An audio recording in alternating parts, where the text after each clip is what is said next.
Hey, it's Tony Brueski, and this is our week in review over the weekend, taking a look back at some of the most compelling conversations and stories that we've covered for you of the last week. Brand new episodes back Monday morning, bright and early, 5 a.m. here on the podcast. You're listening to the Hidden Killers podcast with Tony Brueski. We are talking right now with former federal prosecutor Nima Rahmani.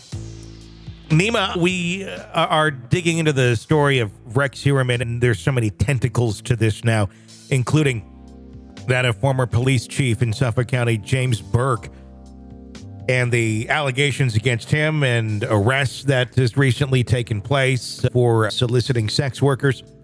He was the chief. He was the man that was getting these complaints when Heuermann was active, allegedly.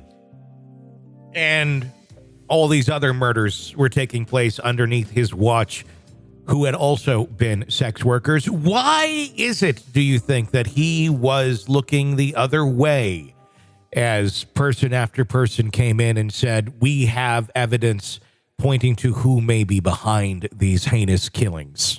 I don't know. I don't know if it's someone who's just asleep at the switch or focused on his own, sexual fantasies. But obviously, here's someone who's gotten a lot of trouble, right?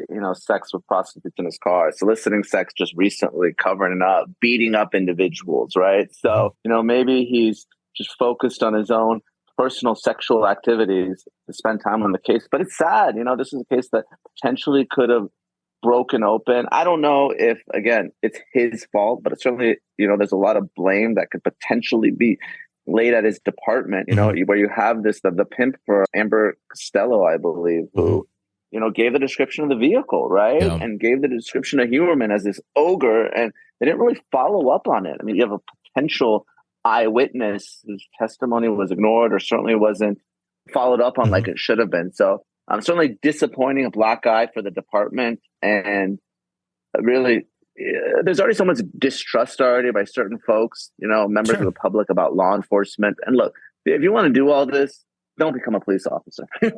Exactly.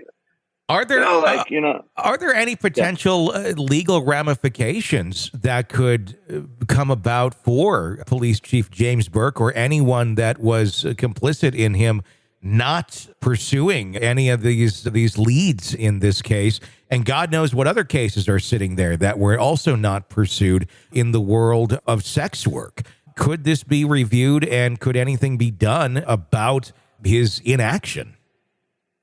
It's hard to hold police officers civilly liable for inaction. There's some exceptions, of course, as a duty to provide medical aid, for instance, right? We saw that in with Derek Chauvin and George Floyd. That was a big issue with those officers. But, negligence and incompetence and, all the sort of things that may give rise to civil liability for normal folks, there's generally immunity, and there's no real civil rights violation or actionable claim for officers that are just inept and incompetent, unfortunately, under the law. So it's going to be tough to do much with respect to the failure to act by folks before, the Rex Heuermann was correctly investigated many years later. Yeah, I mean, is that something that needs some reform? Because essentially it really just means that if you do your job, great, we're really happy with you. If you don't do your job, there's nothing we can do other than, maybe fire you. But other than that, you can cause havoc in all of these cases that impacts all of these people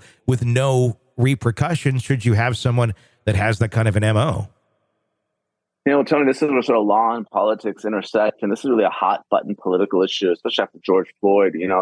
This notion of qualified immunity, right, for police officers. And, there are a lot of folks in this country that they don't like plaintiffs' lawyers, civil rights lawyers going after police officers. They think it's a hard enough job. I mean, this was a big issue with the George Floyd Act that floated through Congress. You have appellate courts looking at this because usually these are federal cases, 1983 cases. So it's going to be hard to chip away at qualified immunity.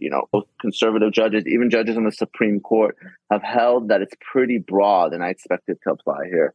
It's one of those things where it doesn't go to that sort of a system where a member of the public or some other enforcement could be brought in, more so responsible policing and policing themselves to make sure that these sort of folks don't hold power. They don't just stand in some sort of high rank for long periods of time if people know what they're up to or what they're capable of doing or have evidence of them doing. Is that something that needs some more reform within certain departments that have individuals like this, where there's more ways to pull the bad apples out when a department sees that, even if it does happen to be your chief?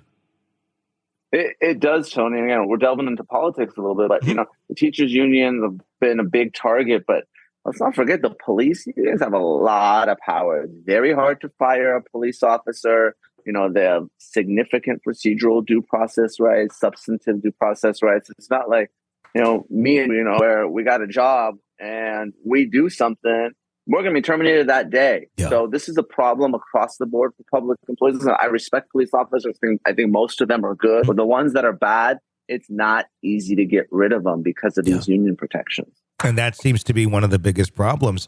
One of the biggest protections, but also one of the biggest problems for the bad ones, and a good protection for the good ones. And that's where it turns into such muddy water.